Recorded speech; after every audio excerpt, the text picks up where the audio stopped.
नमस्कार मित्रगणों, आपका पैसा सहारा पीएसएल और तमाम कंपनियों का फंसा हुआ है और आप चक्कर लगाते लगाते परेशान हैं। इधर से उधर, पक्ष हो या विपक्ष, किसी का भी इधर ध्यान नहीं जा रहा। पक्ष में कुछ चुनावी मुद्दा और नेता जगह जगह पर पक्ष और विपक्ष की बात करते हैं, लेकिन हर रैलियों में ये मुद्दा क्यों नहीं उठ पा रहा है? क्यों नेता आश्वासन नहीं देते? अगर हम 13 करोड़ के करीब निवेशकों का पैसा लौटाने यानी कि उनके हित में फैसला लेने वाले हैं, तो उसकी घोषणा क्यों नहीं करते? क्यों दोनों पार्टी कांग्रेस और बीजेपी के मैनिफेस्टो में सहारा के निवेशक, पीएसएल के निवेशक, इनका पूरा पैसा लौटाने की चीजें शामिल नहीं है? अगर लौटाने की मंशा है तो इन्हें मैनिफेस्टो से बाहर क्यों रखा गया है? क्यों चिटफंड पीड़ित के निवेशक, और जबकि इन कंपनियों का सहारा का तो बखूबी हम बता सकते हैं, जो दावा किया जाता है कि 4 गुना अधिक देनदारी से संपत्ति है, फिर भी आखिर क्या वजह है? क्यों? और लगातार आपके यहाँ जो भी नेता आए, जिस भी पार्टी का हो, पक्ष का हो या विपक्ष का, अगर वो संसद में जीत कर जाता है तो आवाज उठाएगा, प्रभाव पड़ेगा आंदोलन से अलग भी।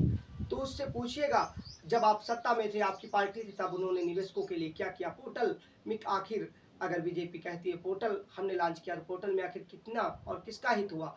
केवल 10,000 रुपया देने की बात है। आगे मैनिफेस्टो या तमाम चीज़ों में नोटिफिकेशन क्यों जारी नहीं किया गया? और अगर देनदारी, अगर वाकई में मोदी जी कहते हैं हम निवेशकों का पैसा लौटाने के लिए जी जान लगा देंगे सोसाइटी का, तो मैनिफेस्टो में शामिल क्यों नहीं किया? और अगर कांग्रेस की भी मंशा है तो मैनिफेस्टो में क्यों नहीं शामिल किया?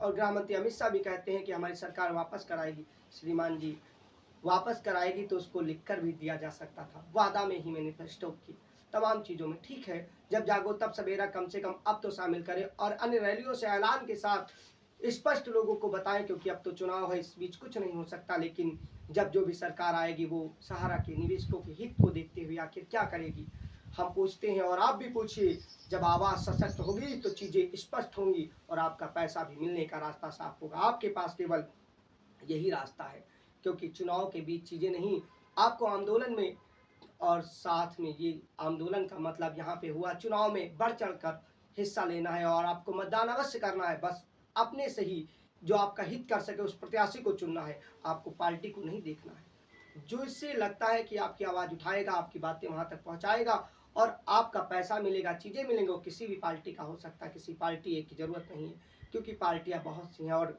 हर दल की हर समय पर सरकारें रही हैं, चाहे जिसकी वो पक्ष का हो या विपक्ष का हो। राज्य सरकारों के पास भी 2019 से ये मामला फंसा, 12 से कोर्ट में है, 24 बीत रहा है, तो सरकार यूपीए की भी थी, कांग्रेस की भी थी। अगर मंशा होती तो पैसा चीज़ें मिलती। तो इसलिए हम दलों की बातों से और नेताओं की नेतागिरी से अलग यहाँ पर ज़मीन में जो सही बातें हैं उस पर बात करते हैं।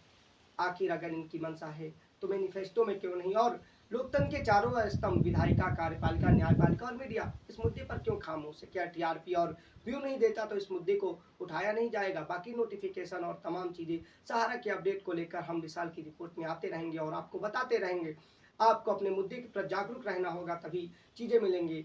आंदोलन या कोई भी रास्ता, अगर संपत्तियां हैं तो पैसा क्यों नहीं दिया जा रहा? और आम निवेशक जब परेशान है तो चीज़ें ऊपर तक क्यों नहीं पहुंचती? बाकी अगर मीडिया बिका हुआ हो सकता है, लेकिन आप तो स्वतंत्र है ना, आप चीज़ों को आगे बढ़ा सकते हैं।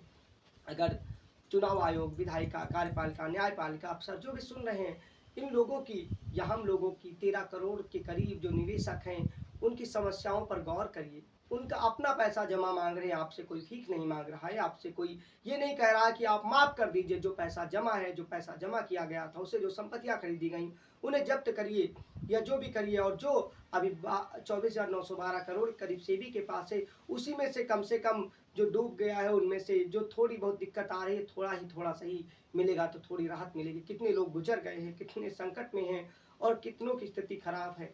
अगर आप वाकई में ईमानदार हैं, पैसा लौटाने के प्रति जागरूक हैं या सतर्क है, अगर आपकी मंशा है वापस लौटाने की, तो कम से कम अब तो जाग जाइए श्रीमान जी, बहुत हो गई नींद। क्योंकि आम आदमी का एक एक रुपया आपको नीचे, भले ही आप सोर्स चीज़ों से बच जाएं, ऊपर वाले को, क्योंकि ऊपर वाले की लाठी में आवाज़ नहीं होती है। सत्ताएं आती हैं, जाती हैं और सत्ताएं आती जाती रहेंगी, लेकिन भावना कहते हैं ना, नेकी, कमाई और दुआएं बहुत काम करती हैं। आपको पैसा हमेशा नहीं बचा सकता, हो सकता है गरीब पैसा ना दे सके, लेकिन दुआएं तो दे ही सकता है।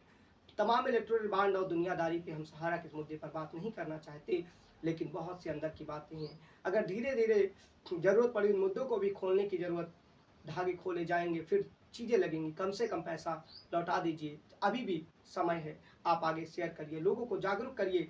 किसी भी पार्टी का नेता हो अगर आता है तो उससे पूछिएगा हमारे लिए आपने क्या किया, आखिर हमारा पैसा कब मिलेगा, क्योंकि ये आपका अधिकार है। विशाल की रिपोर्ट में आपको आगे भी जानकारियाँ मिलती रहेंगी। जय हिंद।